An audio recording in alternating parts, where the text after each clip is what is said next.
Hey everybody, what's going on? Rob Cesternino, and we have such a delightful guest here for you to talk today. Look, she's dancing, she's bopping. This is how she is all the time, and we go way back from when we spent so many weeks together in the early days of Survivor All Stars. Please welcome back the great winner, Survivor legend, winner of Survivor, the Australian Outback. Tina Wesson is here. Tina, how are you? Woo! Hey, Rob, I'm so good. So Yes. Well, listen, everybody's going to be so excited to hear from you and so excited to see how pumped up you are to talk about Survivor 50. Can you good. believe it? Is it so good? I'm Yeah. I'm loving it. Yeah. Well, can you believe that we're even here in Survivor 50? Yeah, here instead of there on the Well, I show. mean, just like that we made it. You were on Survivor too. I know, I know. I wish I was on Survivor 50. Wah, wah. Yeah. But that's well, I say that, but then I realize, oh my gosh, they would have eaten my lunch. So it's probably good I'm not. You know what, Tina? You say that. And of course, in Survivor All Stars, where it all comes full circle, where Jenna Lewis is like, hey, we got to get out the winners. We're going Yeah. for the winners. I almost feel like that the players from way back when, that I kind of feel like that you are a hard player, but I don't think that you're a super like fast aggressive player. And I feel like that people seem pretty comfortable with the people that it's like, okay, I know they're going to play hard, but I know they're not up to a million different schemes. And I kind of want to keep those people around versus the people who are really the hardcore people, like coming up with a million ideas. Exactly. So I feel like I've got a really good social game. And One so of the best, thank you. legendary. Thank you. Thank you. So it's great. Like, let the sharks eat the sharks, because there are a lot of people who come out of the gate playing hard. And those are the ones that, in the end, I kind of think they're more deserving of the people to win, because they have played a hard game. But if you can let them eat themselves in the beginning, there's Hmm. so many different little nuances, as you know, to the game. Like, the strong guys, they pretty much have a shoe in the early stages. And then once the merge happens, then they're the threat. The weak players, if they're weak in the beginning, they want to get them off first. But in the end, you want to keep the weak players because nobody will vote for them. Yeah. So there's all these different nuances. So if you can just squeeze in right there in the middle, don't bother anybody, be happy, then I think you do pretty good in the beginning. It's And you're a runner, you know it's a marathon, and you don't want to necessarily come out of the gate so hot and sort of save some of your moves for the end. right, exactly. Okay. Well, Tina, before we're going to talk about everything from Survivor 50, but give the listeners an update. How are you doing? What are you up to? Okay, I'm doing wonderful. I'm down here in Florida where I come in the wintertime to escape the North Carolina freezing cold weather, Hmm. play tennis and pickleball, and have the best time in sunny Florida. Yeah. I retired this year. Woo woo. Rob, I've worked since I was 13 years old. Yeah. What's 65 minus 13? 52. Okay, that's my whole life. Mhm. You know Yeah. how good it feels to be retired? Yeah. Oh, I love Good. it. And then I'm going to New Zealand Yeah. next month for a whole month. What's in New Zealand? I have vacation. I Yeah. have some friends who have family there and they invited me to go with them. I'm like, yeah, I'm in. Yeah. So What are you going to see in New Zealand? everything. We're doing Yeah. north, all around the North Island, all around the South Island. We're doing things that you'd love, rappelling down in caves, zip lining, Hmm. anything adventurous. That's what we're doing. Yeah. I might be a little bit more open to doing some of those things than I was as a younger person, ironically. Oh, good. Okay. Well, I'll Hmm. I'll ring you up, see if you want to Yeah. come join us. Yeah, and just Tina, you have to remember the time that you were spending with me. I wasn't like that wasn't the best version of me that you were getting there. So I feel like I've permanently made like a less than incredible impression on you from the time that we spent together. Not at all. Not at all. Because I'm always looking forward. I never look back. Yeah. And whenever I look back at this fan of the show. I mean, and what I see now is just this incredibly successful, happy family man who's parlayed their career into something that was a passion. Bravo! No, I'm Yeah, envious. well, I It's appreciate that. beautiful. The me that you were interacting with back then was like the me that felt like let it slip through my fingers. Like I had something and I screwed it up and I missed it. And now what? I know. So who knew all these other twists and turns that were gonna come? But I appreciate you giving me always another chance to redeem myself with you, Tina. Always. There's nothing to redeem, Rob. Yeah. Okay. Well, let's talk about some of these people Wait, that are. can I Yes. more Yeah. thing? Yeah. This is really funny. So I was doing a podcast with somebody else, and there's so many of What? them. I can't What? keep them. I can't keep them all straight. But they were talking. They were fanning on you. They're like, Rob this, Rob that, and I'm like, well, just text him. I'm sure he'd be glad to whatever, whatever. Well, so after the thing was over, they thought that their screen was off Yeah. and it wasn't. And they said, oh, that's so funny. She thinks that Rob is so accessible, like anybody can just text him. So I take it not everybody can just text you out of the blue. Well, I mean, I don't know who it was, which podcast it was, but I think it's only so much time in the day, Tina. Okay, all right. I didn't know that you were For like you, celebrity Tina. status, I mean, listen, listen, that it's it gets busy sometimes. Well, you've got a lot of fans apparently. People must really, really love you. Listen, I'm very fortunate to, have people who they love Survivor and we get to connect around the thing that we all love. Yeah. Okay. Well, let's talk about what's going on with Survivor 50 and this 4 episodes in. And of course, everybody wants to know, how do you feel like Colby is doing? And do you see a different Colby than the last time that he played? I don't see Colby at all. I mean, I'm like I don't know if you were noticing because I purposely look for him, Hmm. and like when they're on the mat before a challenge, they'll show his team, and he's not on there. When Yeah. they're on the starting blocks, they show the team, but Colby's out of the picture. I'm like, where's Colby? So You made a big first impression when he came back, right? he did, and he actually had a few cameo spots yesterday. So I'm Mhm. like, there he is. And his eyes were so blue and his teeth were so white. Always. He's looking very Colby Texan. Yeah. Uh, yeah. So I think, he's on a strong tribe. So hopefully, they won't be going to tribal council. So as long as, they don't mix it up again, I think he's got, a few more challenges left in him before the merge. Yeah.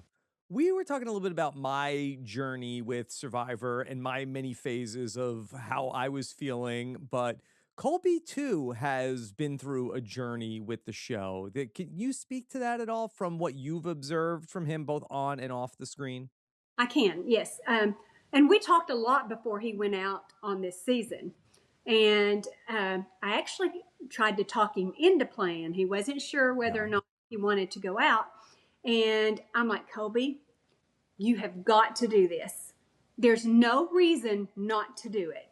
And so anyway, yeah, I think that, he's had good vibes. He's had some pretty low points. So I think this is a way just to his final exit. How does he want to be remembered? How does he want to feel internally from all of his experiences, kind of balance out the good with the bad. And so I think that for him, he really just wanted to do this for himself, and go out with a good impression.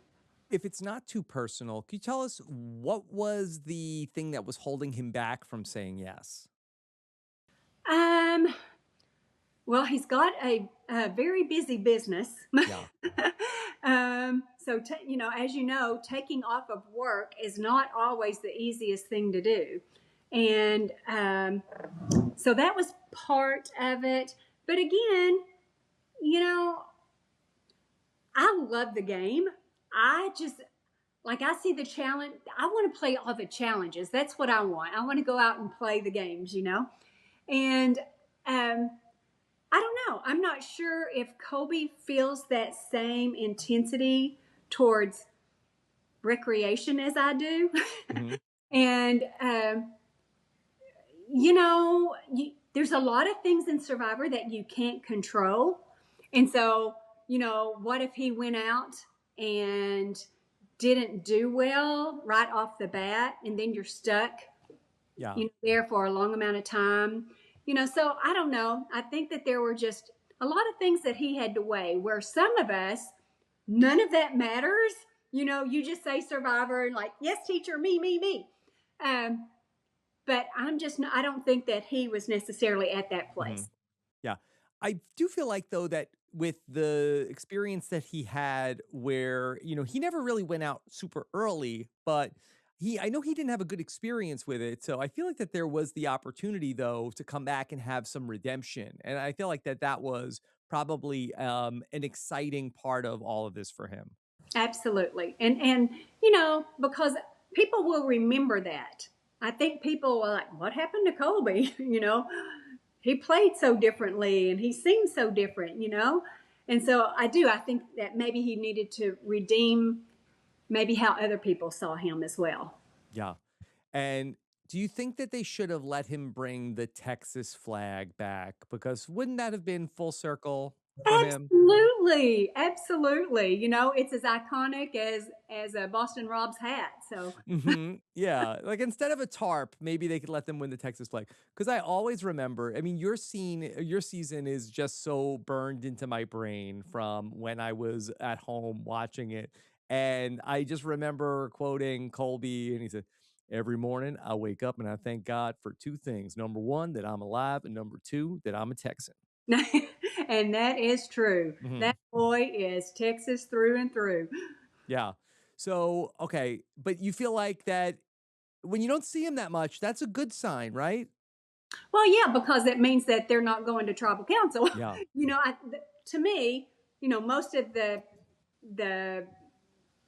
the cameos or whatever are the people, the tribe that's in trouble. Yeah. Because that's where all the action's happening. So right now, I don't feel like we're getting a whole lot from either of the other two tribes. Yeah. So um, it's coming. I So would. when you worked with Colby, what did you work on? Did you talk about strategy? Did you talk about the players that you think he should work with or not? Yeah, we talked about that. Hmm. Um, we talked.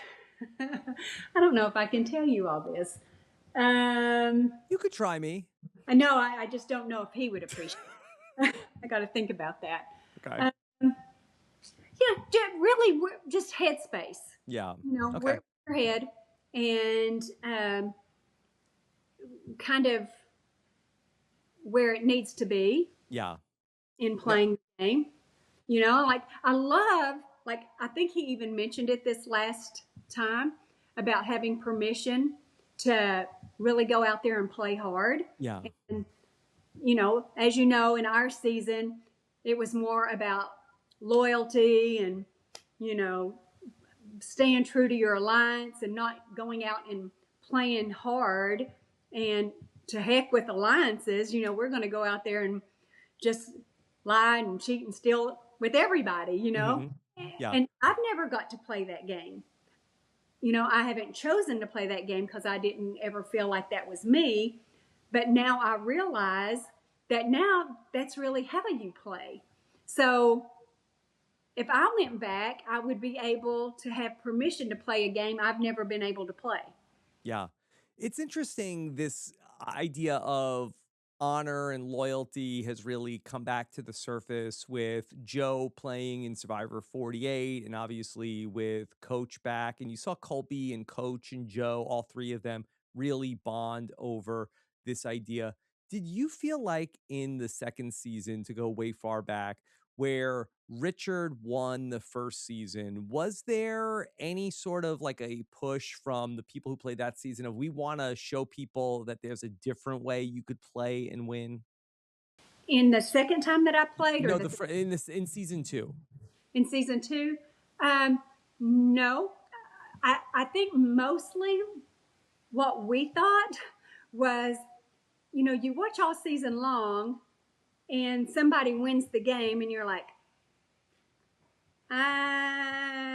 maybe not all that thrilled about who won. And so I think that we just really wanted a positive winner, and somebody good to win. We didn't want somebody maybe like, I don't know, who was a Jerry maybe. Sorry, Jerry, I love you. We love Jerry, yes. I love Jerry, but we didn't want a villain to win, So I think that was on everybody's mind in our season. Tina, have you seen that there have been a few different interviews with Elizabeth where that they said that they were trying to contact her to play also in Survivor 50, and she told them that she's not doing that. Were you surprised that they're reaching out for Elizabeth to play Survivor 50? I'm not surprised. Who wouldn't want Elizabeth to play? I reach out to ask her, and she did not respond. So, so I have no inside skinny on that one. She totally dissed me. But yeah, she would be fantastic, wouldn't she? Listen, I think it would be super interesting to see her come back. I don't know what they could entice her with about, Colby has like, okay, I want to change my story. And I don't think that for her, I don't think she really even thinks about Survivor too much. I don't think so either. And, she's pretty family oriented as well. And so I'm not sure we could ever get her to leave her family. Yeah. Okay. So tell me about some of the other people that you know from way back. Now, obviously, you knew Jenna Lewis. She came back out, and then this was kind of full circle in terms of her story, where that she got you voted out first, and now then she got voted out first. I know. Can you imagine how sad I was about that? I'm like, ha ha ha. That's what it feels like. I hope you like it. And it was so, on season 2, I played so hard before I went out to play, because we're at the Ponderosa before you. I'm sneaking notes to Rupert, What did the notes say? I'm like, Rupert, first of all, I loved Rupert before we went out. Sure. And I was like, these are the people that you can trust. These are the people that you can't. So, because I didn't think that he knew, because I'd played with some of these people before. So I was letting him know who he could and couldn't trust. And then on the boat going to the island, he is sick as a dog, growing up over the boat. And I'm like, I've got a little cold rag on his forehead. I am trying so hard to win his favor. And so we get out there to the island, and I know I was in deep doo-doo. I was like, oh no. But I thought me and Ethan could get Rupert, that would really help us. But he went with Jenna and them to vote off the winners, which I don't blame him. Yeah. But Tina, look at you. That's scandalous that you're passing notes in the preseason. I mean, there was just a whole controversy in the last season of new players of people talking beforehand and passing notes. And look at you. You're a game changer. I'm a sneaky person. Yeah. And we made eye contact with Elizabeth at our Ponderosa. Yes. With her. I did something with her at Ponderosa before we went out. I just thought she was so adorable. I can't remember if I slipped her a note. How many notes do you have? I'm a little note person, A girl's got to do what a girl's got to do. Because I think that what people don't know is that for some reason they put everybody with your tribe. You spent like a week with I don't know what they were thinking of, like, okay, you flew to Survivor All-Stars with all the people that were on your tribe. So like Rob and Amber, it wasn't like love at first sight. Like they had been like canoodling for like 6 days at the house that we were all at waiting to start to play the game with nothing to do. Well, now I will say on all of my seasons, let me think. Well, the first 2 seasons, Yeah. well, I'm just trying to remember. Like, definitely the first season, we were in our rooms. Yeah. We did not have contact. None. Second season, we saw each other like when we had meals. There was an open meal area. Like the first season, they would bring our meals to the room. We weren't allowed outside. But second season, we had a common area. That's how I was able to sneak a note to Rupert. Mm-hmm. And then third season, same thing. We had a common area, and we were sleeping in a common area. Yeah. They were just figuring it out when you played on the second season. They didn't even know what they were doing then. I know. Yeah.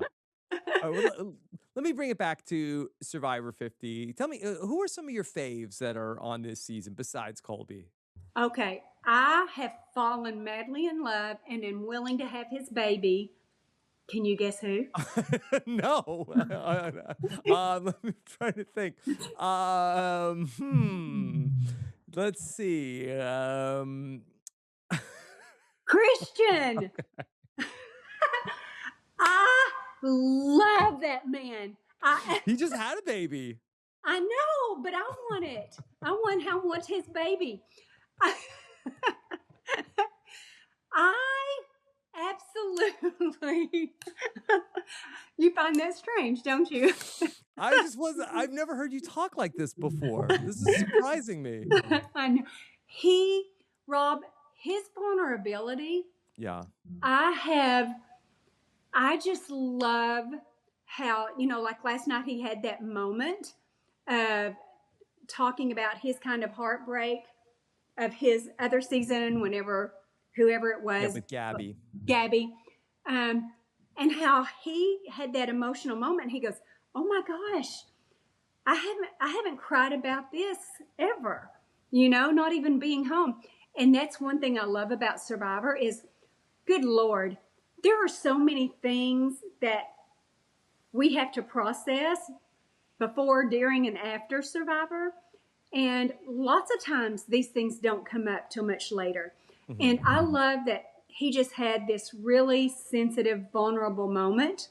And last night, I thought he was a genius, absolute genius. I mean, I thought for a moment, he's falling for Mike White's little web that he was weaving. And I think he did at first. And then he had like that aha moment and turned it into this beautiful blindside. I'm like, I love him. I love Christian. He's my new, like, go Christian. He's down in Florida too. You two should meet. I mean, just meet up for coffee. That's all I'm saying. I texted him last night. Yeah. Yes. Yeah, I didn't sext him. Is that what it's called? Sexting? Yes. I didn't do that. No, and he's easy to reach on text? I don't have his text, so I sent Messenger, I think. Okay. And he hasn't messaged me back either.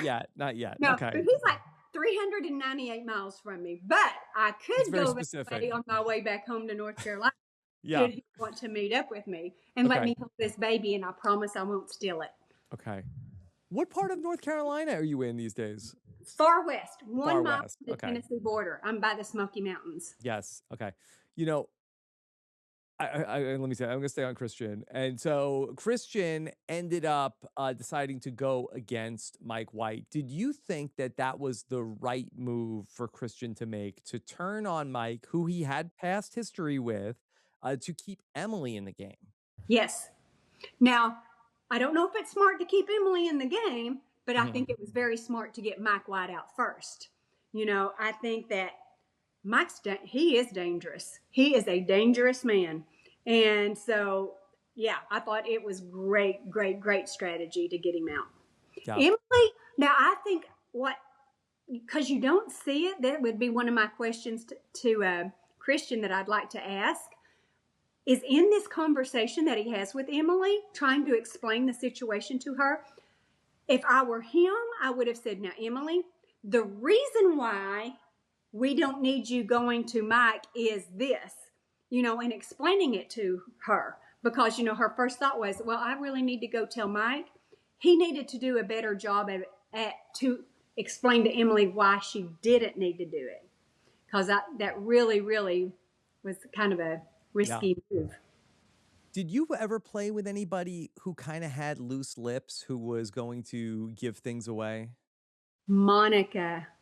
Oh, But it wasn't that she was giving things away as much as it was her voice is a very loud voice. And before I knew that she was in this alliance against me, I thought she was in an alliance with me. yeah. And whenever we would talk, she would talk in a loud voice. And I would be like, Monica, they can hear you. Keep it down. I told her like 10 times. And I was getting really annoyed to the point that I said, Monica, don't talk to me anymore. And it hurt her feelings. And, we had some issues on our season. And she got her feelings hurt. And, I think I probably went about it the wrong way. But I thought that she was jeopardizing my game. Yeah. And so little did I know she wasn't jeopardizing it because she was already in this other alliance. But anyway, Yeah. that was the only, not loose lips, but more. And I know you were somebody who was also keen on listening for when other people had loose lips. Correct me if I'm wrong, but when Deb revealed that Jeff Varner had gotten a vote at the first tribal council, it was you that caught that, right? Yep. So yeah, you got to listen more than you talk. Mm-hmm. And I think too, that's another probably reason why I'm not back on, is because I am so insular whenever I play. Like, I don't want to tell the producers, I don't want to tell them things, because I'm not sure that whenever they're interviewing somebody else, if I give them information, not that they would tell them what I've said, but they may introduce an idea to that person that they might not have had if I share everything that I'm thinking. Mm-hmm. So at one point, and I think it was, I don't remember if it was my second time I played or my third, Jeff asked me, it's like, Tina, could you open up a little more? And I'm like, nope. That's not the game I play. Yeah. Well, now I get it. They're making a television show. I don't know if you know that or not. Mm-hmm. I heard. Yeah. And I was there to play the game. I wasn't there to make a television show.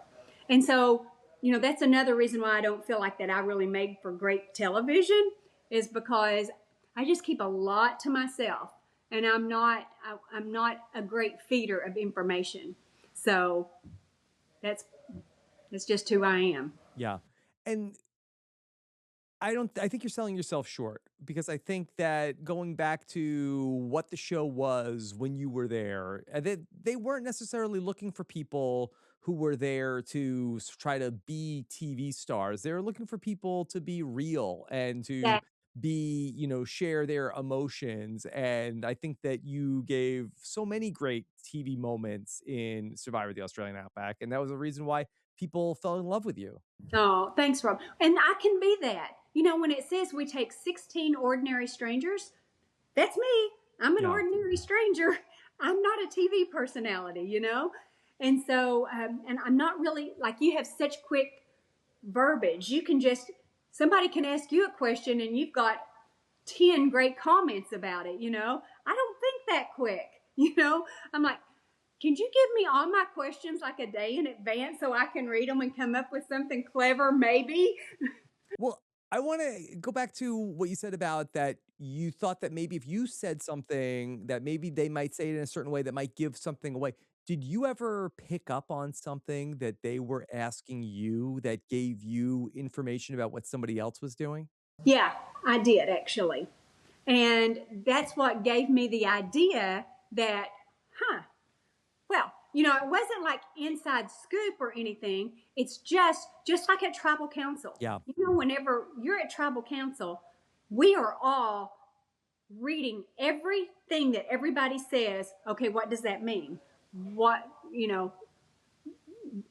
that there's got to be a hidden meaning to what they're saying. That's why I hate it when Jeff calls on me at tribal council, because I have to think of a way to put something that's not going to give anything away. And some people, if you're not real savvy to that, they might say one little thing Yeah. that will give you a clue as to something that's going on, right? Yep. You know, that's such a good skill, and it's something that I never was able to do either, even in my most recent experience of going to Scotland. That I feel like that only when I think back after it was all over, that I feel like that there were things like, oh yeah, why did they ask me that? You know what? That makes sense now why they were asking me about that Right. specific thing. But in the moment, I think I was just always more thinking about like, what am I going to say next, as opposed to listening to the questions that I was being asked and thinking about why am I getting this particular question? Ah, okay. So maybe it's good that I don't make good television because Well, I I don't think it, think of what I'm going to say. I don't even know. I think it's a different skill set, and I think it speaks to what makes you so savvy is, you're thinking more about the questions you're being asked as opposed to what you're going to say. I'm 100% playing the game. I Yeah. mean, that's all I. That's that's what I go for. 100% is just this beautiful, fun game that I love so much. I love Survivor. I love it. I'd love to get your thoughts a little bit more on Mike White and how dangerous he is as a player. What did you think about Mike coming back in this season? Yeah, shocked. I was very surprised that he wanted to come back. Hmm. You know, um, and I'm not really sure. Maybe because it's so iconic. I can't imagine anybody saying no to coming back to play Survivor 50. And maybe he just thought that he would regret it if he didn't. Yeah. But I think that he reached out to Jeff and asked to play. Not They said he was the first person to contact them and say, I want to play. okay, Hmm. okay, interesting. Yeah. Now, maybe if we had, Jeff's contact info, maybe you do, then maybe we could have just like, maybe he's easier to text. I do have Jeff's contact. Not that I Okay. do So or could. that should have been the move then to reach out. But, I think that Mike, he is also sick and he loves Survivor, but I think that he really gets a lot out of the experience of being on Survivor. And I think it really was like a transformative experience for him to have gone out and played the first time. Yeah, apparently. I mean, look at his physique, Oh, yeah. to go out that second time and be that prepared, you know? I mean, that's not taking a casual interest in the game. That Hmm. he had some skin in the game. Yes. And was showing some skin in the game. Yeah, he did show skin in the game. See, Rob. Yeah. And he came back. And I think that for Mike, the first time he played, I think that he was able to sort of just play up that he's like, oh, I don't really know what's going on. And I think that especially with Christian there, I don't think anybody was forgetting like how good he is at Survivor. I don't think it was easy for people to forget about Mike at any point in this game. Yes, and I loved what he revealed last night too about his skill set, Yeah. about selling people Yes. and selling an idea or selling a show or whatever it is that he's selling. I didn't know that. I didn't know that about him. I didn't know that about that's how he sees himself and views himself. But I think by him revealing that, that shows you what a danger he really was. Yeah. I thought that that was framed so interestingly about how when you're trying to sell something, and whether it's in Hollywood or any sort of like investment that you would try to get somebody to put into some business or some venture, you are, I guess, a little bit of a con artist. And like, yeah, the thing's not real, but you're talking but I think that I would say to Mike, if I was gonna, be able to respond to him, I don't think that he is like a con artist, because a con artist is like, they know the thing that they are going to do, that they know that you are giving them the money and the thing is not actually gonna happen. That's the difference between a con artist and what he does. I think that where you really have to do the sales job is like internally of that you need to like really sell yourself on the like, hey, this is the thing that I'm going to do. And I think if you can do a good enough sales job on yourself, then I think that people can see that passion and that vision in you. And I think that that's why he's so successful, is that he really does believe that he's going to be able to deliver what he's saying to people. So I wouldn't frame it as being a con man. Yeah, I agree with you 100%. I think it's a little scary that, his ability to come up with that analogy to try to sell Christian, I would have never in a million years come up with that to say to Christian. Yeah. So that's where I think the game is so many levels above me. I mean, I can't remember what I had for breakfast this morning, much less all the nuances to all the different players, to who did what to who. I don't have that kind of knowledge to use against anybody. But as we're talking about this same kind of scheme, but also remember when Cirie did the exact same thing, trying to save Ozzy. Yes. And Savannah, she goes to Savannah, and Savannah, she picked up on it right away, and I'm like, I would have just been so gullible and gone along with Cirie, but Savannah, she's like, I think I'm getting a sales job here, Yeah. But I think the difference between what Cirie did and what Mike ended up doing, I think that Mike went like one step too far, where I think that what was so beautiful about how Cirie did it was that she sort of like was leading people almost all the way there and was letting them then make that last conclusion of like, oh, wait, you know what? You're right. Or you know what I think we should do? I think we should save Ozzy and vote out Savannah. And where Mike was so taking Christian all the way there of like, see that, don't you think that Gabby is just like, or Emily is just like Gabby? And don't you remember when Gabby ended up screwing up your game? So don't you think we should get rid of Emily today? Isn't that the right idea? As opposed to taking Christian far enough where then he could make the leap and say, you know what? Maybe we should get rid of Emily. Yeah. So that he would feel like maybe that was part of his idea, not Mike's. Because we don't like it. Like, don't tell me what to do, Mike. I'll make up my own mind. Exactly. Yeah. Who do you think's playing really, really good? So, I think that the people that might be playing the best are the people that we haven't really seen go to tribal council too much so far. And I think that some of these players that are going over and over and over again, I think are getting a little overexposed. I think that Christian is in kind of a dangerous spot now because I think that he is now made a few enemies in a very small tribe between Angelina and Ozzy. And I think when push comes to shove, I'm not sure if Emily is going to have his back. So I think that Christian has done a great job so far, but I'm worried that he is just running out of runway with these people that he has had to betray to some degree. So I think that people that are playing the best games are probably some of the people that we've just seen avoiding the tribal councils and avoiding the drama. And I would say, Cirie is like landed in a good spot after she was in some early hot water, and she seems like that she's doing okay with her new tribe. Have you ever run into Cirie in all your many travels? Yes, yeah, I have. And she was at the airport whenever we were going out for All Star. Was it All Star? She was at the airport for Survivor All Stars. Did she play All Star? Well, she didn't play until after All Stars. Did she play my All Star season? I don't know. Not season 8. Okay. I ran into her at the airport somewhere. I have no doubt that she goes to the airport a lot. Yeah. Huh. Okay. Maybe was it? But I've seen her. I've seen her. But we've never really sat down to have a really good conversation ever. Yeah. What about watching her from afar?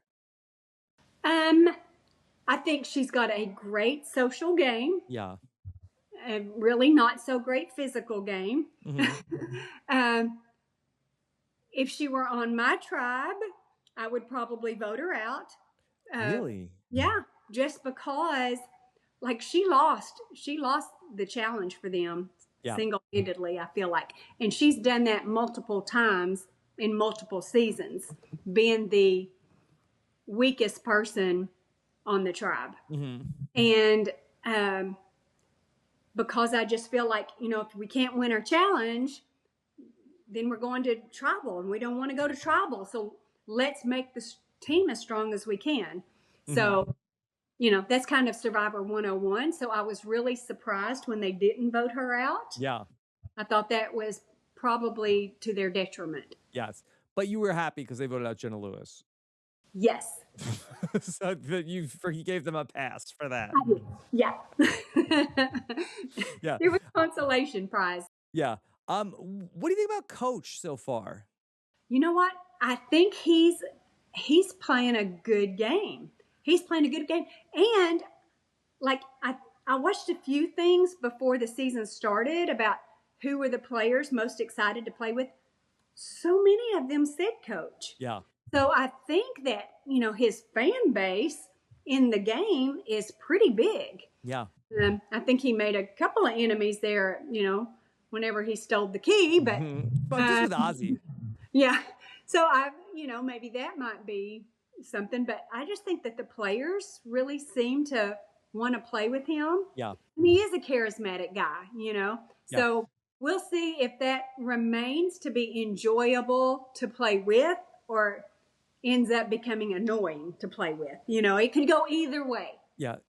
Tina, he famously had the wrestling match with Colby back in the beginning of Heroes versus Villains, and then ended up taking frog marching, famously, Colby to the mat. And that was really sort of like just a harbinger of like what was going to come for Colby in Heroes versus Villains, where it was not going to be such a shining resume piece for him from a physical standpoint. But now him and Coach, it looks like that they have a pretty good working relationship.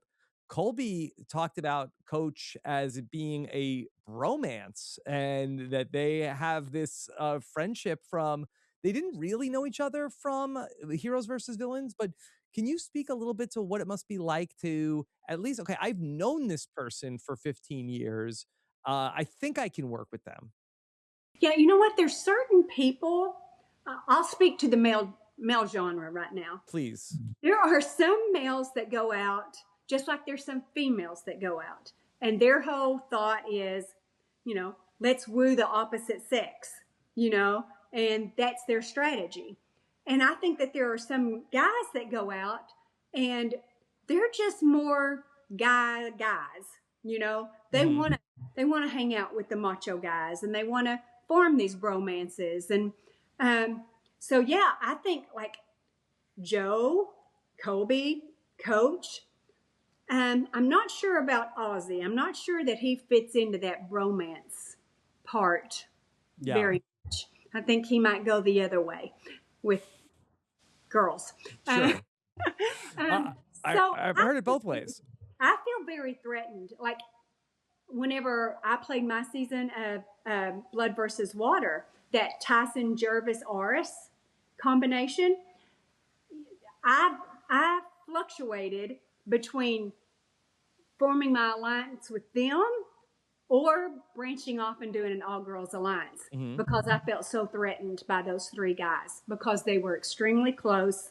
They were having a very good time together, and that's a threat.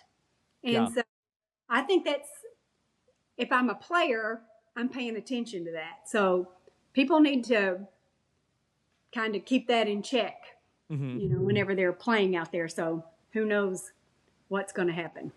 Do you think in any ways, are there any similarities between Coach and Keith?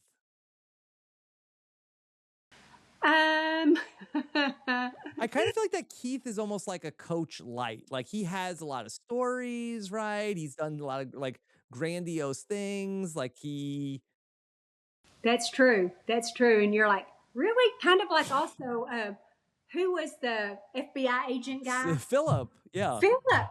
Yeah. So yeah, they're similar. Um, well, I can see why you're saying that. Yeah. I won't say that I see a big similarity, but Yeah. I can see why you're saying that. Yeah. Okay. Maybe Coach is like a more amplified version of that. Yes. Coach is Coach. There's Yeah. nobody Coach. Coach is in his own genre. Yeah. Now, you're down in Florida. I'm wondering, have you ever run into Jonathan, who I think is, down? I think he's in Alabama, but he's always visiting Boston Rob, who's also down in Pensacola. No, I saw Jonathan at the reality rally thing a Okay. couple years ago. Ran into him there and talked to him a little bit. But nope, I don't run into people. I never see anybody. Yeah. I'm on my own island, Rob. What kind of impression did Jonathan make on you? Bromance. Yes. He formed that great friendship with Mike Turner. Yeah.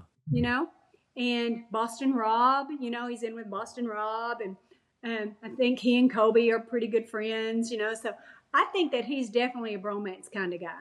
Yeah. Okay. But he's a very nice guy, and I know about his mission trips. I follow that really closely on his Instagram. So I think he's got an amazing heart for humanity, which I'm very impressed with.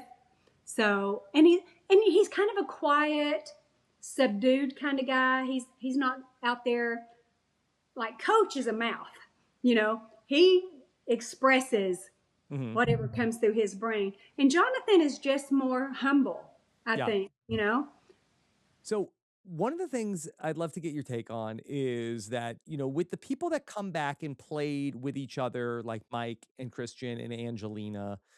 Now, Mike got Christian out in David versus Goliath. And now Christian had this opportunity to take Mike out.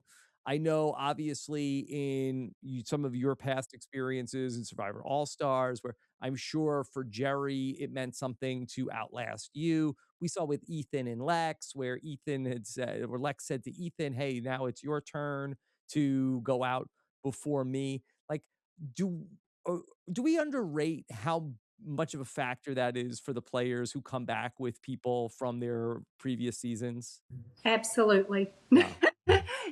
It's so funny because I was really so happy.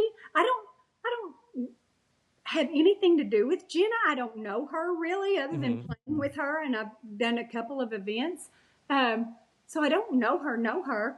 But whatever that is inside of you that receives so much joy for her to get hers, for getting me, which I don't know how to balance that with the current survivor is every man for himself, right? So I wonder if the players now have that same sort of frustration or I think they do. You do? Yeah. Emily in the preseason talked about Dee, and Dee was the winner of her season. She said, well, how embarrassing would it be if I lost to her twice? And I think that there is this idea of revenge being a dish best served cold. And even if that person didn't even specifically do it to me, you kind of want to say, well, okay, but this time I won. I got further than you this time. Yes. And I don't know. That must be something to do with our human egos. I don't know. But definitely. And I'm not immune to it, because when I came back with Jenna Maraska that we had just played on the Amazon, and when we were great friends, but I still wanted to get further than her. And isn't that okay? I mean, because what's the alternative? Oh, no, you go first. No, you go first. That's not Survivor, So, I think it's human nature. It just is. Yeah. Tina, last night we had a Survivor first. Jeff called it the greatest reward in the history of the show. And you've been on some good ones, right? Oh, yeah, but wow. Zac Brown showed up to catch fish and cook and perform for the now, we heard Coach say, like, this is what we say in Tennessee. First off, does Coach have Tennessee roots to be able to quote from he does? He does. He was born in Knoxville. Wow, I didn't know that. Look at Yep. you. I know. I'm proud of him. Yes. I don't know, Okay. he doesn't sing. I think he doesn't have much hillbilly left in him though. I think it's washed out of his blood. Yeah. But but anyway, yeah. I don't know how long he was there, but I think he might have even gone to high school there. Okay. So, were you familiar with Zac Brown? Yes. Okay. I'm a country girl. I was not. I was not. You didn't know the fried chicken song? I really didn't. No, I'm sorry, Tina. Yeah, I know a lot about him now. Okay. Yeah. Yeah, he's a great, and I think he's beat cancer. Oh, I didn't know that. Yeah, I think he had cancer, and I think he's beat either cancer or leukemia or something. I think. So Yeah. that, and they didn't talk about that, but I was wondering if that was part of the reason for him being there too. Yeah. Oh, that his background, what he's overcome. Yeah, that Yeah. maybe because maybe he's friends with Jeff. I don't know. Yeah. And maybe as to do something to reward him for his hanging in there, you know. Maybe. So, yeah, I wanted to know, what was your take on them having, because they've never had anything really like this before, where a celebrity shows up and then like hosts a reward for the survivors. Did you like it? I did like it. What I think is happening, I think there's going to be a buildup because, you know, there was the thing with Rachel Adams. Oh, the movie. Yes. The Rachel McAdams. Yeah. And Jeff there was a funny cameo going out that Yeah. he thought she was really auditioning. And he's like, oh, well, we'll see you on the season. And she's like, no, wait, no, that's just a preview for a movie. Yeah. I kind of feel like they're doing a buildup of trying to, you know, these celebrities, Billie Eilish, you know, all these things are starting to come on, maybe trying to do a buildup for a, you know, a survivor Celebrity season? Some celebrities. I do. Okay. Would Elizabeth come back for the celebrity season? No, I don't think She's not doing that. under any circumstances are we ever going to see that sweet little face ever again. Yeah. So I know that you are a Zac Brown fan. I want to know, who would be your Zac Brown in terms of like where Dee says, okay, you don't understand. Zac Brown is the soundtrack to my life. Yes. Oh my goodness, that is so hard. You know, I grew up with 70s music and I love the 70s music, but I can't give you a really good answer because my go-to now is my church music. Yeah. And that sounds so boring, but it's really, really, really good church music. Elevation Live. Okay. Has the rockinest music ever. Are they Survivor fans? Maybe they could get them out. Well, he's mentioned Survivor a couple of times in his sermon, so Yes. maybe, you know. Okay. So that would be my honest answer. But there's just so many, like Need to Breathe. Do you know Need to Breathe? I don't know Need to Breathe. Okay, they've got some really good music. But I didn't know Zac Brown either. What do you listen to? You know, I really do listen to a lot of older music also, but I would say that my all-time favorite is Billy Joel. Oh. But I don't know if they can get a piano out at the sanctuary. No, probably not. And I don't think Billy Joel was going to catch dinner for anybody. No, I don't either. Zac Brown was a good choice to bring out. Well, they could have like scenes from an Italian restaurant of like, okay, everybody, we got a bottle of red, we got a bottle of white. I wasn't sure that there were a whole lot of Zac Brown fans on the season. There were a lot. Well, more now. Okay, all right. Because I wasn't sure many of them were country music people. Yeah. Now, did Colby at all tell you about, like, boy, Tina, that this was the best day of my life with Zac Brown? You wouldn't believe how great this was. No. I didn't call him last night to get his take on it. So, but that wouldn't be Colby. Yeah. Why? It would take more than that. It would take more than that. He wouldn't be like, it was fun. Zac Brown would have to take him one-on-one to do something for it to be really like. Did you notice? I mean, Colby was a little bit Muted?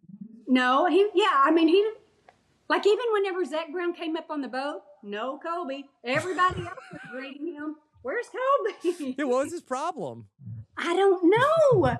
I'm like, it's just bizarre to me. I've got a little PTSD from back whenever he played in Heroes and Villains, and he was kind of Yeah. where I'm getting that feeling a little bit with this one, but With Zac Brown? You think he has something against Zac Brown? no. I'm just like he didn't go seem all that excited. Like there were a couple of people who seemed really thrilled, but you know. Yeah. And a couple people who like they know that they're on camera, right? That they know that they have to act excited.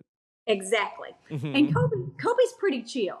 Yeah. You know, he is not one, I think, this season to want to be a camera hog, you Yeah. know, not at all. Yeah. And then also for everybody, they got to eat the food that Zac Brown caught. Did you know that Zac Brown was such an accomplished fisherman? I did not. And again, because of my picky food habits, Yes. I would have been mortified. I forgot about that. I would not have eaten one thing at that meal, not one thing.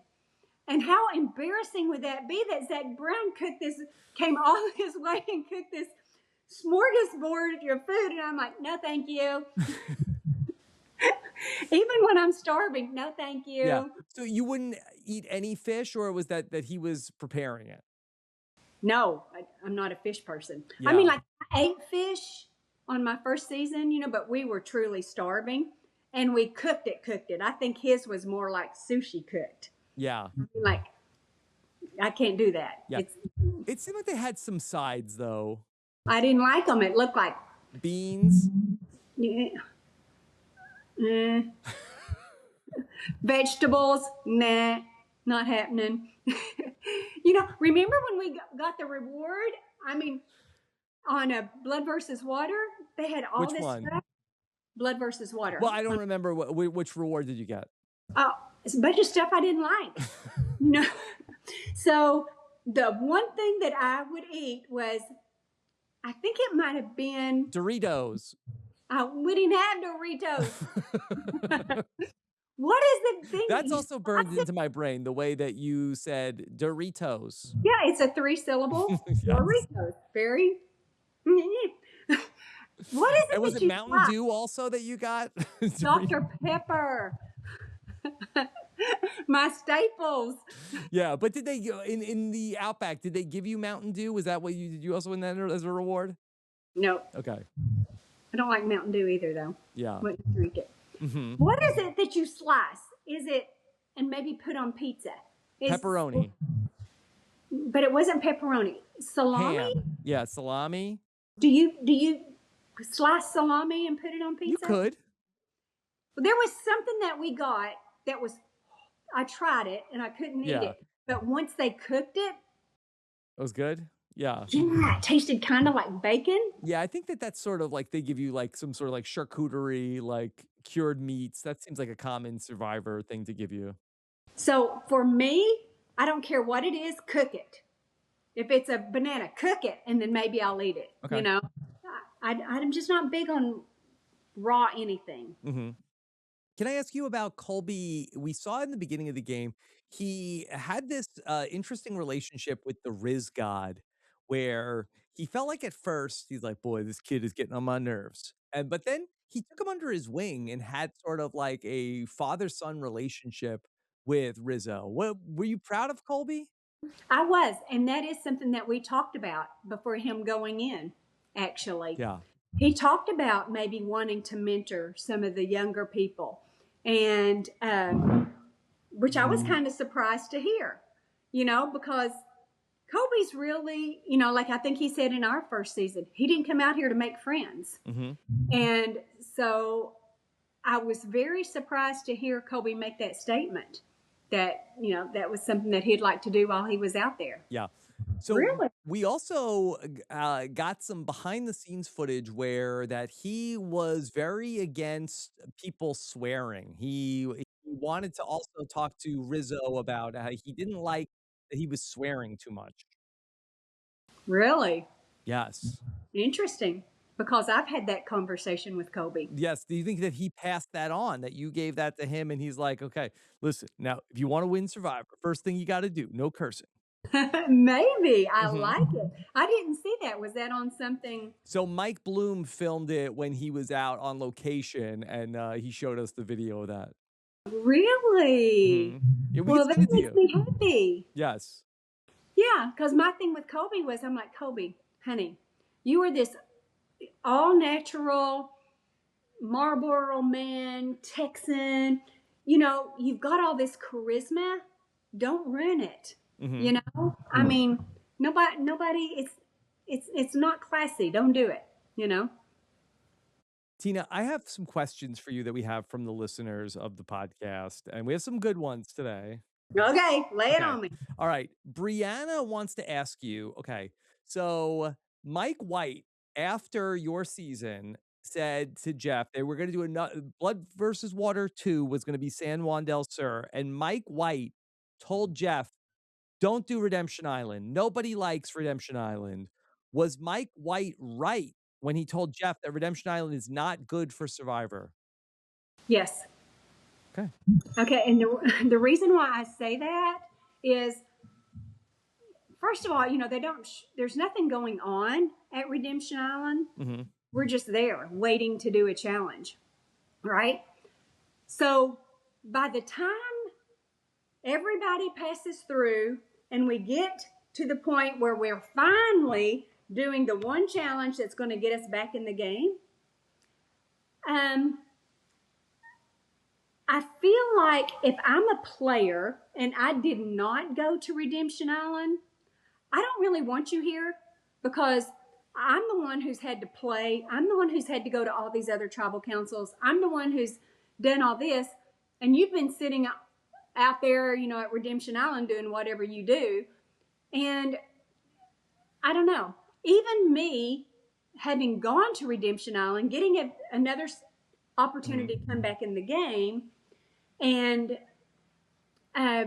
being given a second chance. And if I had won that last challenge, I really do think that I would have won that season as well.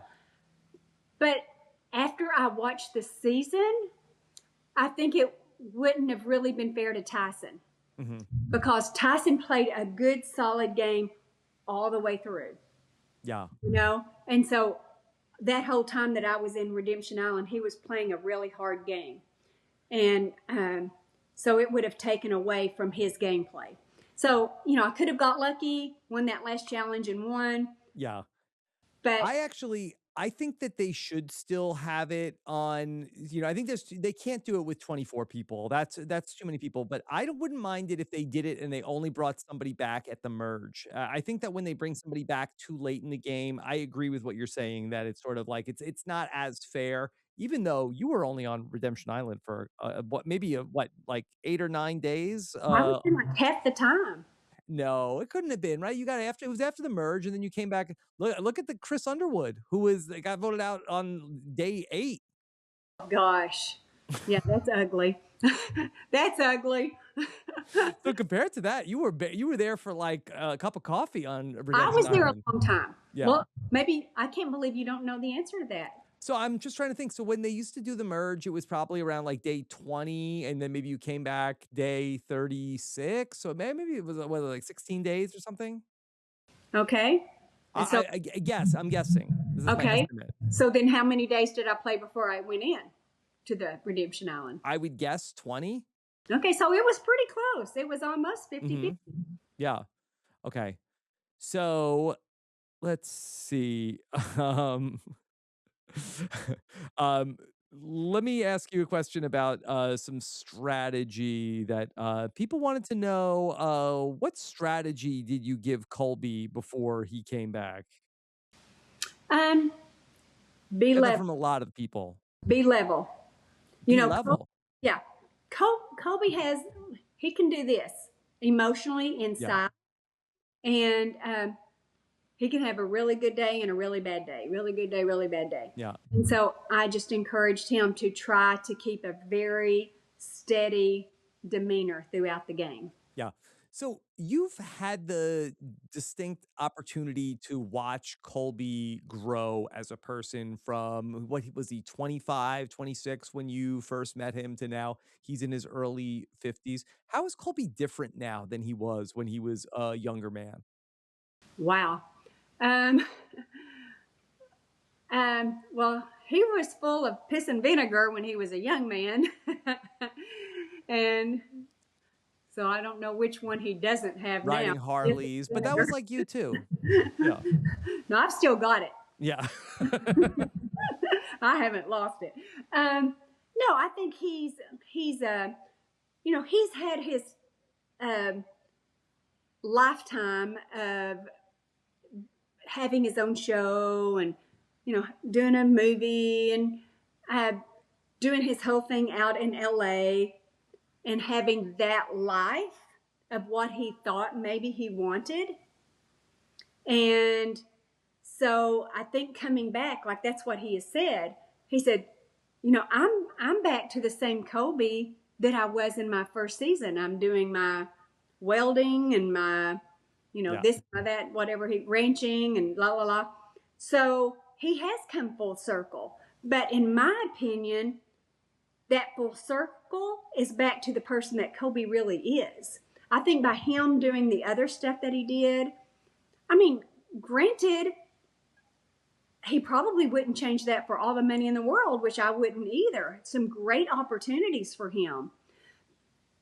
But that's not who he is. Yeah. This is who he is, And so that's what I think, as far as who Colby is. And I think this is the much better version of himself is now.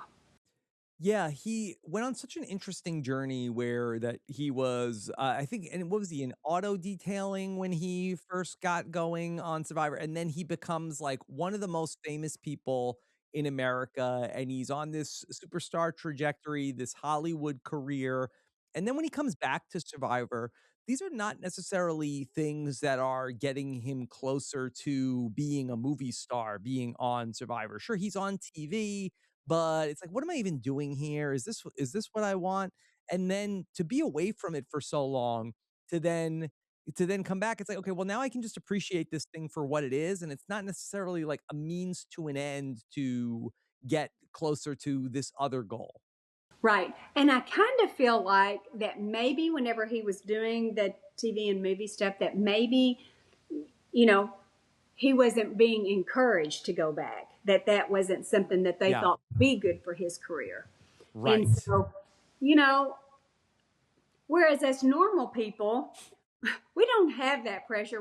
We don't have a career to have to worry about if this decision's going to be good or bad for it. I just want to go play the game, Mhm. But that's the lovely thing about Survivor is it takes us all on our own journeys, and we have to, it gives us great gifts, it gives us great disappointments. We're all going to kind of have not a love hate, because I wouldn't say anything about Survivor do I hate, but there's a lot of disappointments that come with it as well. Sure. But so many more highs than lows. Yeah. All 751 of us have very complicated feelings with this thing.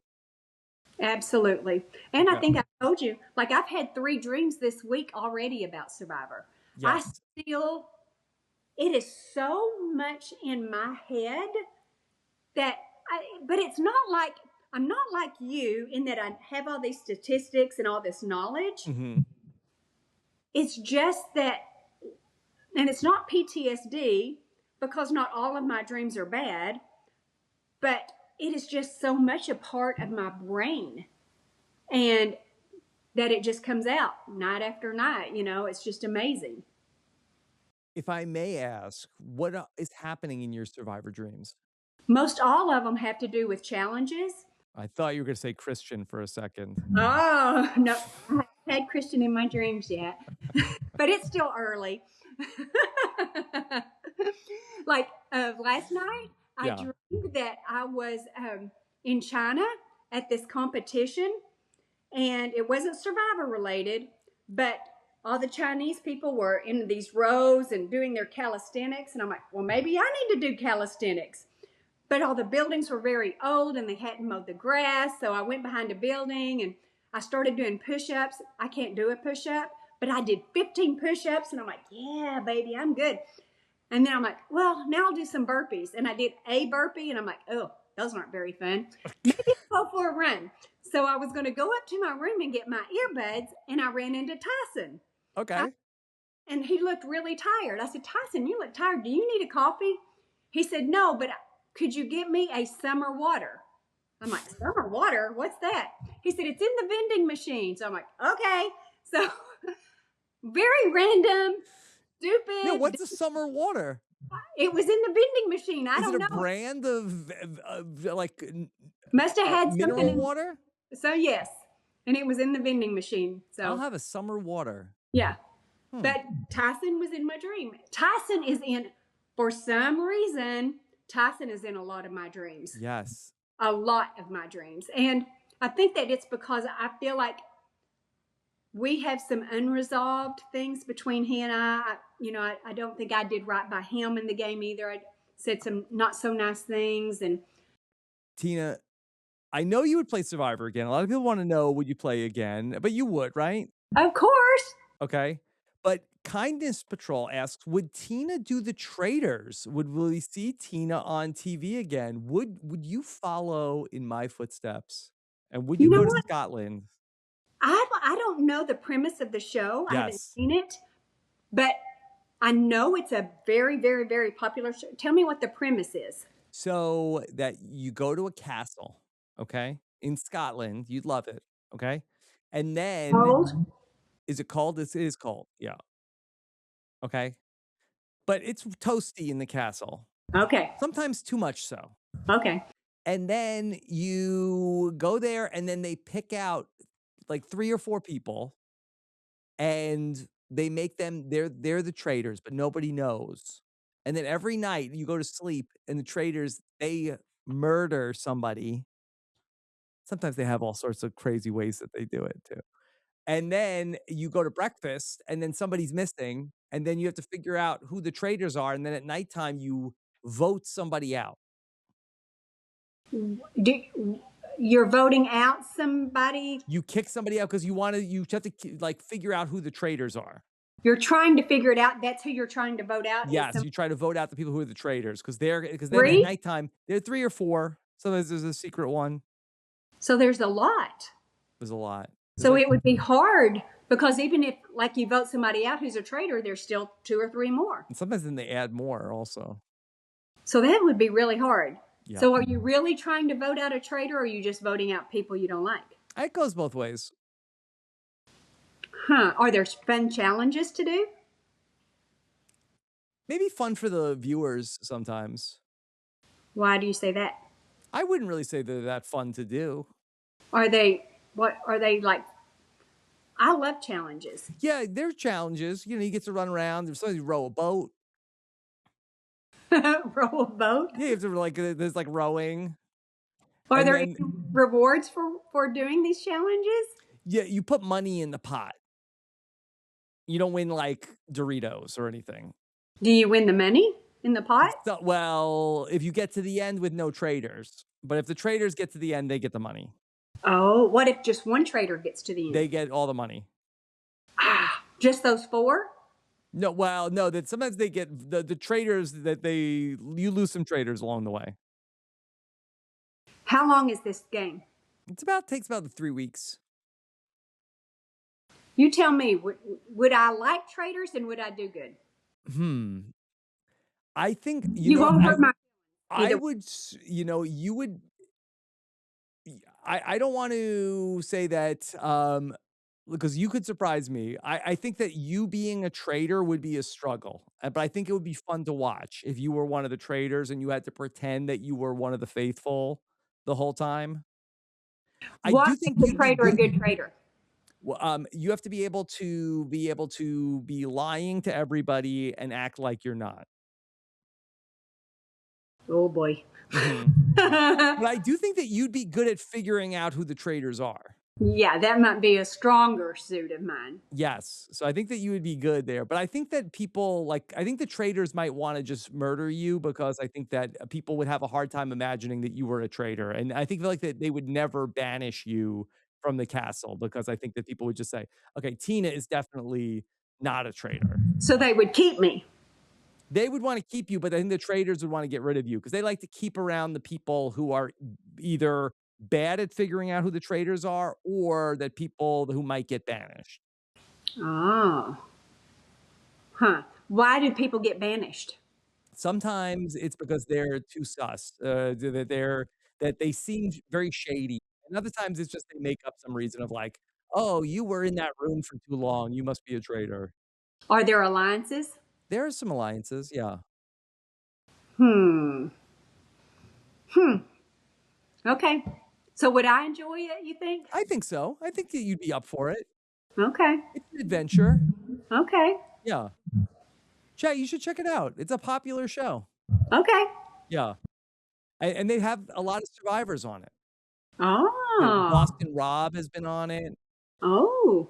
And Mhm. you went, did you do good? Not I don't wanna spoil it for you. Why? Remember when we went to, the Survivor All-Stars? Remember that, Tina? Yeah? It was a lot like that, yeah. Why?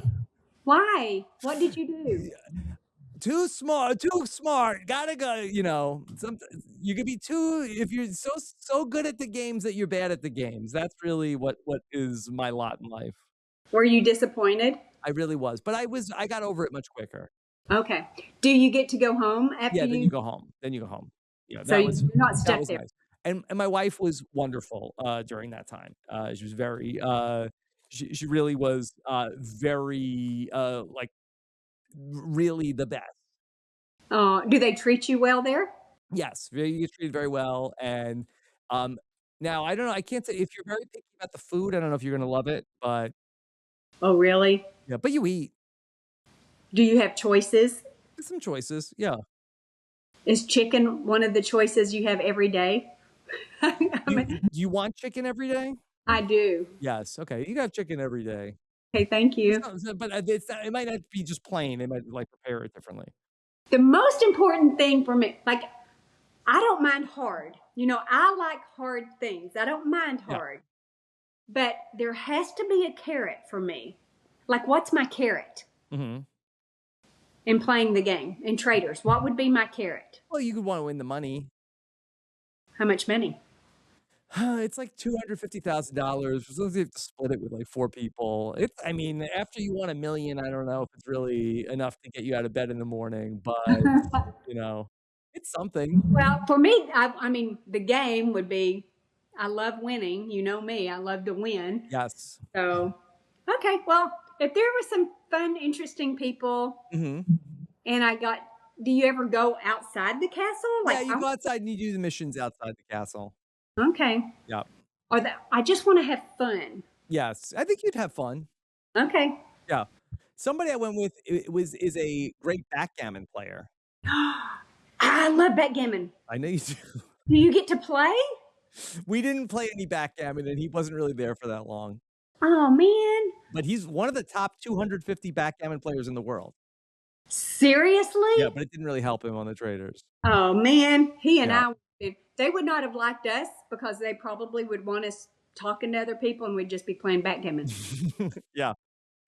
Okay. This is from user Survivor Women's Alliance. Does Tina have any stories of amazing things she did after Survivor, like awards shows? I talked about how we went to remember when we gave the award to the Gilligan's Island cast? Yes. I love that because I was such a Gilligan's Island fan. Yeah. I watched all the episodes when I was little. I loved Gilligan so much and Marianne. So that was such a highlight. And they were so nice. Yeah, and then getting to talk to Barney Fife and Andy Griffith, and that was so fun. But let me tell you, my favorite was the baseball All-Star game because it was at Safeco Stadium, which is beautiful. Yeah. And the outfield. That's Seattle, right? Yes. Manicured immaculately. And Tug McGraw, Tim McGraw's dad. Okay. Warming up with Tug McGraw. Hello, Meatloaf, he's a softball player. Is Meatloaf your Zac Brown? No. but it was really fun having these conversations with him. Yeah. Vanderbeek, who just passed away. Yes. That was my, meeting him. Vanessa Williams, Don Mattingly, Steve Garvey Jr., just all these people. And that was one of the first things that I did. And I can remember I'm in the outfield, tears just streaming down my face because I'm thinking, we're not the TV people. We're the average people, This does not happen in real life, And at that time, it's like I kept getting phone calls because this was when Survivor was a dream. Yes. It was an absolute dream. Did Reebok commercials, Tyson Chicken, the Grammys. Got to go to the Grammys where not Buford.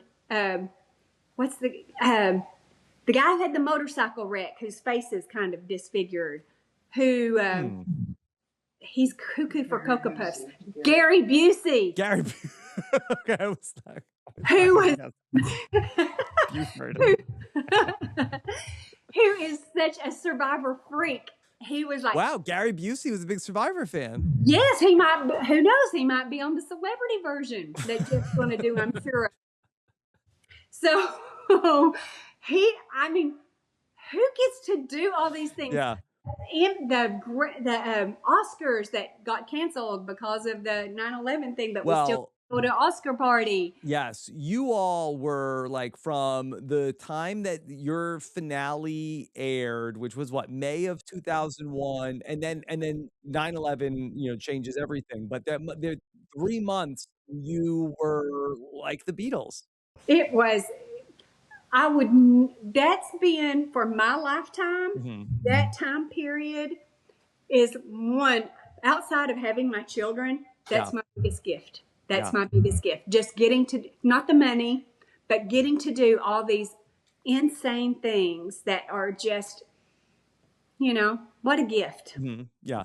And you almost have gotten very close during that time when you're like, basically like, you were out there for 42 days, but then you were probably on the road for 3 or 4 months. Yeah. I was only, that first year, I was only home about 3 days a month. That whole first year, 3 days a month. It's crazy. Okay. Let's see. What other questions do people have from you? Aaron Mulvey was who else do you keep in touch with from the Australian Outback besides Colby? Roger. I'm real close to Roger. Yes. How's Roger doing? Roger's doing great. He makes woodworking stuff, so he always sends me a Christmas gift of something that he's made. It's really pretty, So I've got some pretty lovely things from him. Mitchell. I love Mitchell. He's come to see me in North Carolina a few times. I haven't made it to North Dakota or South Dakota, whichever Dakota he's from. I just can't bring myself to go there. But I love him. Jerry, I love her. I mean, who would have ever known that she and I would end up having feelings for each other? I just love her. Yeah. Who else? I think that's about it. Yeah. Did you see how Jerry was feeling really left out for Survivor 15? Did you all talk about that? I didn't talk to her. I had some things I wanted to tell her, but I didn't know if it was appropriate or not, because in my opinion, like, I'm disappointed. I'm every bit as disappointed as she is, I think everybody who really was hoping to get on the show and didn't feels that great sense of disappointment. But the difference is Survivor doesn't define me. My life is so full and complete and happy and joy-filled and content that I'm not going to have that reaction, Yeah, it would be something fun to do, but that's it, you know? I mean, it doesn't define me. Whereas I was kind of feeling like, you know, if you don't have something else inside of you, then not getting chosen to go on this show makes that big of an impact on you, then I kind of question, you know, what's going on the inside, if that makes sense. And I didn't really feel like I should say that to her. Yeah. It would have been fun to see her come back, though. I agree. And especially because her and Colby have played every other single time together. Like, I think that felt like that was like a interesting part of the story too. Yeah, but let me just say I got a little pissed when they asked Colby, who do you wish was out here with you? And he said Jerry instead of me. I'm like, ha, I'll take my $1 million. Right. No, I'm like, well, that kind of surprised me. Why he would pick her over me, but oh well. Yeah. Well, it was still messed up that they didn't bring you for Survivor 40. I We're know. still not over that. I know. What's the deal, Rob? What is the deal? I don't know. Yeah. Okay. Let me see. What else? Do you have any thoughts on the Billie Eilish boomerang idol? I'm not fond of it. You know a thing or two about a boomerang from being in I Australia. do know. We haven't seen how it's going to impact the game yet. You know, we've just seen the people who have gotten it. The one thing, why do the people always tell people, I've got this boomerang idol? Why do people share that information? It's just going to put a target, and it's dumb, you know? So dumb for people to talk about it. But then I'll be interested to see if it has an impact on the game outside of it being any other kind of idol. But again, maybe, you know, does Jeff need these celebrities to somehow validate that Survivor is the ultimate reality show? I don't know. Or is he planning a celebrity season? Does Tina know something that maybe somebody else doesn't? I don't know. Yeah. I feel like that they want these celebrities to tell their fans that to check out Survivor, and I think that they feel like that maybe they're gonna bring more people into the tent, but I'm not sure necessarily if I'm like a Zac Brown fan who doesn't care about Survivor. Did I check out Survivor last night to see Zac Brown go spear fishing? Well, good question. Has anybody looked at the ratings to find that out? Well, I didn't look at the ratings of the overall TV viewers, but they do have a website called IMDb where the fans can rate an episode of television, and last night's episode was the lowest rated episode of all time. Fans Are did you not like the Zac Brown serious? appearance. Yeah. Really? You know Why? What's the thought? The thought is, it's like, what are you doing? This is like, I love Survivor. It's almost like if you loved baseball, it would be weird if like, okay, and then today, after the 4th inning, like we're gonna have a concert and then we'll come back to the game. Like, no, I didn't want to watch a concert. I wanted to watch the baseball game. Gotcha. So why are you I'm here because this is Survivor 50. What are we doing here? Interesting. Okay. And so the majority felt that way. I'm sure there were people who loved Zac Brown who were psyched that he was there. The problem is that on the internet, it's mostly the people who are there with like lots of opinions about Survivor. And I feel like that maybe more of like the casual audience might have either been like, whatever, who cares? Or, oh, that was cool. But people who talk about Survivor a lot really did not like it. Okay. Do they feel like it's tainting the water a little bit, maybe? A little bit. I think they feel like, hey, we've waited all this. This is Survivor 50. I want to see Colby. I want to see all these. I want to see more of these, my favorites. And why am I watching Zac Brown go fishing? Yeah. I can understand that. I can understand. I get that. Yeah. Because I will say that I kind of felt a little bit towards the end, like when he was playing the music. Yeah. That I was ready to see more Survivor. Right. Right. I get that. Yeah. What if he just came to the camp and hung out? Yeah, and so for that, I feel bad for Zac Brown. I hope that he doesn't get wind of this and feel like, oh no, get his feelings hurt. Yeah. I think he'll be fine. Okay. Yeah. But you know what? Not for anything. What if I went to a Zac Brown podcast and everybody was there, or I'm at the Zac Brown concert, and then all of a sudden, Zac Brown's like, "Boy, everybody, okay, I know you're all excited for the show, but I love this guy's podcast. He's gonna come out and talk a little Survivor, ladies and gentlemen, Rob Cesternino." Like, wow. Oh my God. Hey, what's up, Zac Brown Nation? Hey, how are you? Did you see Survivor this week?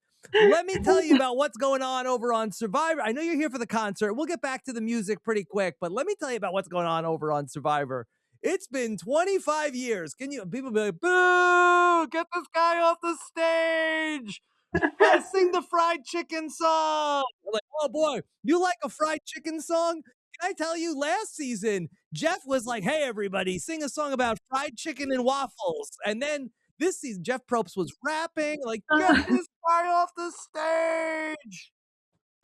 Yeah, it does seem. I get your point. Yeah. So people are like, hey, I'm not here for this. I get your point. Yeah. So I wonder if that's going to be the end of that then. I don't think so. No, I don't know about that. Okay. Yeah. You think that? But Jeff likes it. No. Okay. Yeah. Well, but if it affects the viewership, we'll see. I mean, but I don't know if it affected the viewership. Okay. We have to check. Okay. All right.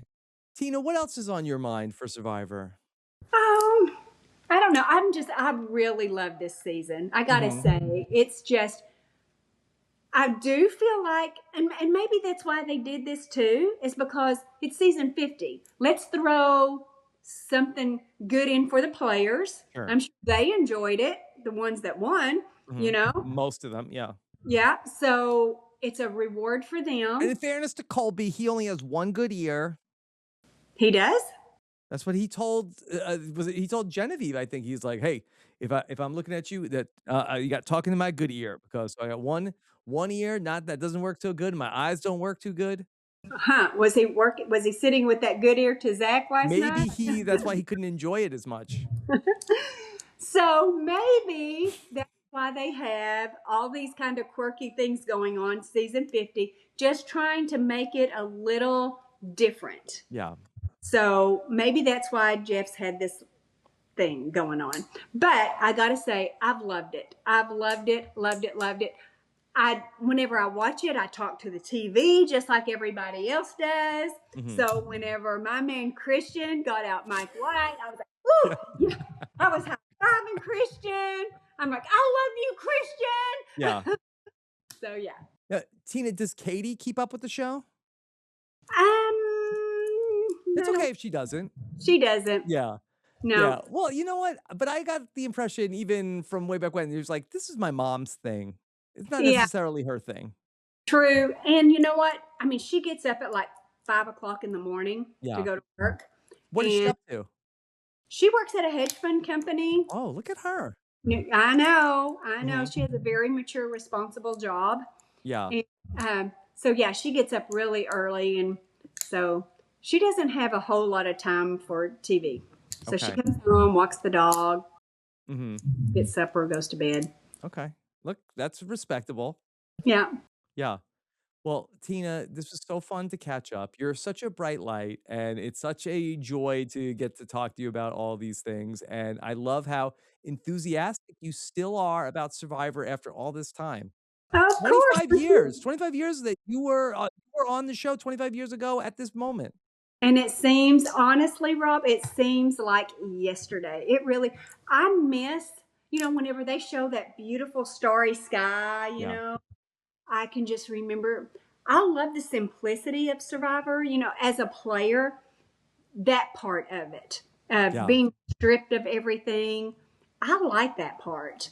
So, and I think somebody mentioned that I don't remember who it was, but this season they were talking about sometimes, that's what makes you really appreciate the good things in life is when you. I think it was Mike White. Was it? Okay.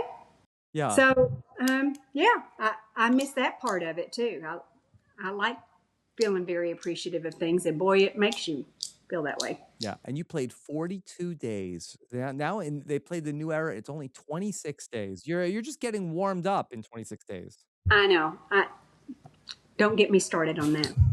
And I don't understand that. Yeah. Don't call it Survivor. Call it What should they call it? Good question. Let's come up with a name.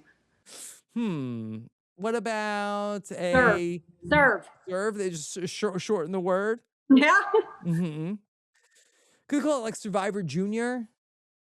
Mini Viver. Mini Viver. Mini Viver? Okay. I don't That'll know. work. Tina, is there anything that you want people to check out or to follow you anywhere? No. Yeah. You're fine. Your life is fine.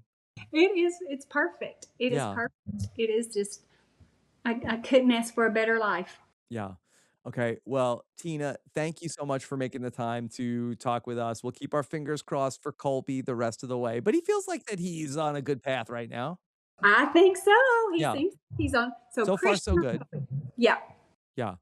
Okay. And wait, let's talk about one more little thing. Sure. What's going on with Aubrey?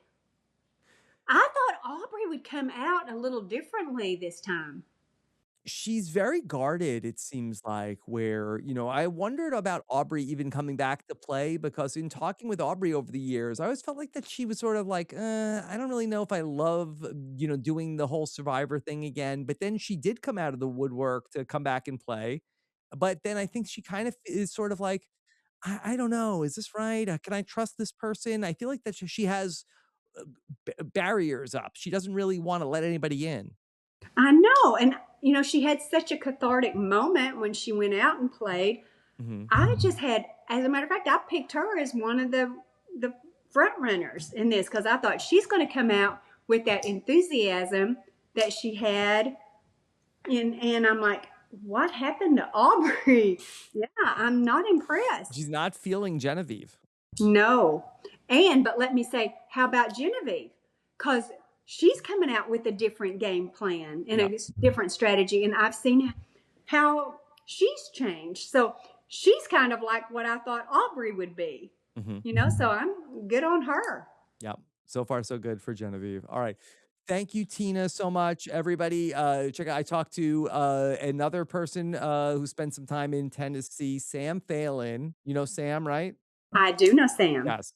Sam joined me after the episode on Wednesday night, so check out that podcast. And then Stephen Fishback, he's off on his book tour right now. And so we didn't get to talk after the episode, but he's going to be back with me on Sunday to talk about everything from this week's Survivor. And so check out a special Sunday Survivor Know-It-Alls this week. Okay, and what is Stephen's book about?